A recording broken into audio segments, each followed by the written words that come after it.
Welcome to the series of videos on pipe network productivity tools for AutoCAD Civil 3D. In this video, we'll discuss the Modify Pipe Hydraulic Properties command.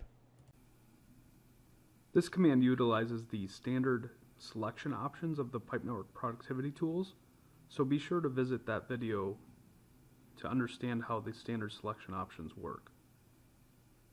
Currently within Civil 3D, if you want to set your pipe's hydraulic properties, you have to go to the pipe properties and come down under the hydraulic properties here. And you can enter in the flow rate, junction loss, and return period.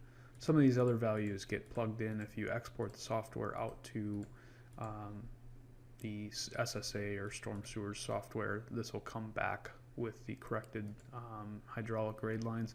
But the flow rate, junction loss, and return period, you may want to set these values before passing it in there. And how can you do this quickly? There's not really a way to do that, so you would have to go through each pipe and set these values yourself on what you want them to be. So on the Pipe Network Productivity Tools ribbon tab, we have the Modify Pipe Hydraulic Properties option, and we can select our pipes quickly. I'm just going to select the entire network, and I don't want to filter. And then I can specify the flow rate, the junction loss, or the return period. So let's go ahead and do flow rate. So it gives me a flow rate value here. I'm going to say 100.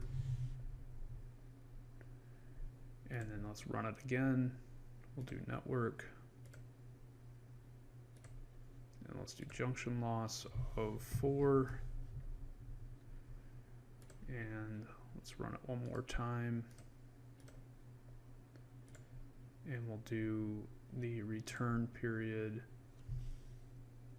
of 10.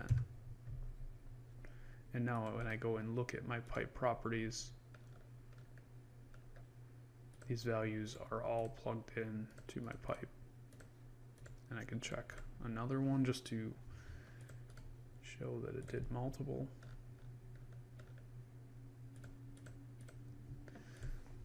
Just a quick way to process that data if you need to enter that in.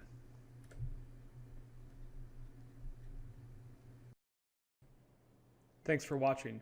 Feel free to reach out if you have any questions, and be sure to check out our other apps on the Autodesk Exchange Store.